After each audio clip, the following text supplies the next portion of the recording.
अस्सलाम वालेकुम नाज़रीन, हमारी ज़िंदगी का दारोमदार हमारे फैसलों पर होता है और बदकिस्मती से अगर हमारे फ़ैसले गलत हों तो हम अपनी ज़िंदगी को दांव पे लगा देते हैं, ज़िंदगी बर्बाद कर बैठते हैं। तो ज़िंदगी में एक फ़ैसला होता है और बाकी सारा उसके ऊपर एक्टिविटीज़ है, अमल है।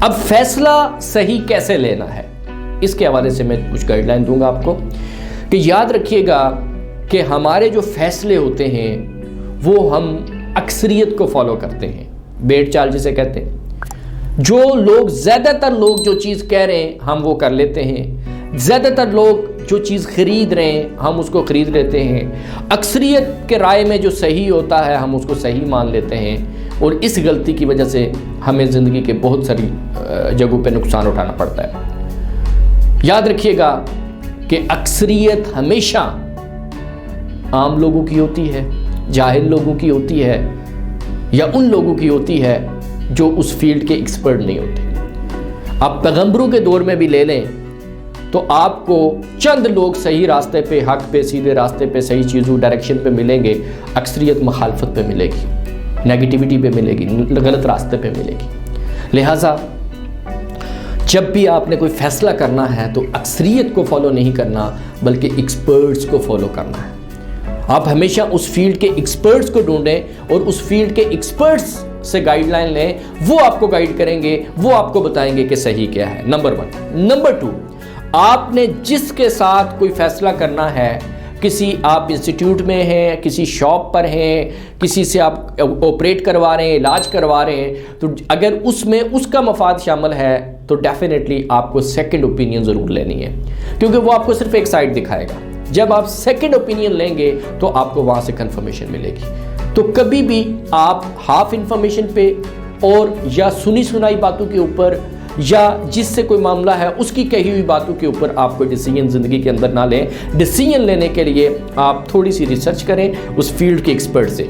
दूसरी बात यह है कि कोई एक बंदा सेलेक्ट ना कर लें आप कि सब कुछ आपने उसी से करवाना है, आपने रूहानियत भी उससे लेनी है, आपने पेट दर्द का इलाज भी उससे करवाना है, आपने अपने वो जो है डिग्री का भी उससे कंसल्ट करना नहीं। अल्लाह ताला ने हर बंदे को सब कुछ नहीं दिया और सबको कुछ ना कुछ दिया है। तो अल्लाह ने जिसको जो नेमत जिसको दी है आप जाके उससे लें। आप अगर मजहब के बारे में जानना चाहते हैं तो मुफ्तियान इकराम हैं, उस फील्ड के एक्सपर्ट्स हैं, आप उनसे रब्ता करें। आप मेडिकल के बारे में कोई मसला है तो मेडिकल के जो एक्सपर्ट्स हैं, जो डॉक्टर हैं, सर्टिफाइड हैं, आप उनसे मशवरा करें। आप बिजनेस के बारे में करना चाहते हैं तो बिजनेस कंसल्टेंट हैं, आप उनसे रब्ता करें। और अगर आप करियर के बारे में करना चाहते हैं तो करियर काउंसलर हैं, हर फील्ड का एक्सपर्ट होता है।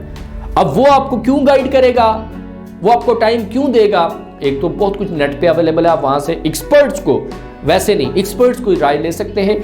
नंबर 2, आप उनकी फील्ड ये है, उनका प्रोफेशन ये है, आप थोड़ा सा उनको पे करेंगे तो वो यकीनन आपको टाइम भी देंगे, आपके मसले को हल भी करेंगे और आपको आइंदा ज़िंदगी में बहुत सारे टाइम और बहुत सारे पैसे का जो नुकसान उठाना है उससे वो आपको बचा लेंगे।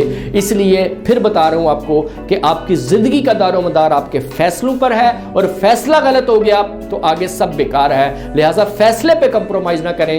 आप देखते हैं कि गवर्नमेंट अभी भी एक वो ड्रिल किया था कराची के अंदर पेट्रोलियम के लिए, इसी तरह डैम बनाना है तो पहले एक्सपर्ट्स को बुलाया जाता है, उसके ऊपर साल लगता है, फिजिबिलिटी रिपोर्ट बनती है, 20 करोड़ लग गया, 50 करोड़ लग गया, ठीक है, 1 अरब लग गया और एट दी एंड पता चला कि ये फिजिबल नहीं है जी, यहाँ पे नहीं बन सकता। अब बहुत लोगों के जहन में आता है 1 साल ज़ाया कर दिया और 1 अरब ज़ाया कर दिया। मेरे भाई, अगर वो 1 साल ना लगाते, 1 अरब ना लगाते और उसको डायरेक्ट स्टार्ट लगा देते तो उसके ऊपर 20 खरब का खर्चा होना था। तो वो 19 खरब 99 अरब सेव हो गया, बच गया उस सही डिसीजन की वजह से। लिहाजा प्रॉपर लोगों से गाइडलाइन लें, एक्सपर्ट्स के साथ अपने आप को अटैच करें और आपके फैसले सही होंगे तो इंशाल्लाह ज़िंदगी सही होगी, कामयाबी मिलेगी और पुरसुकून ज़िंदगी मिलेगी। शुक्रिया।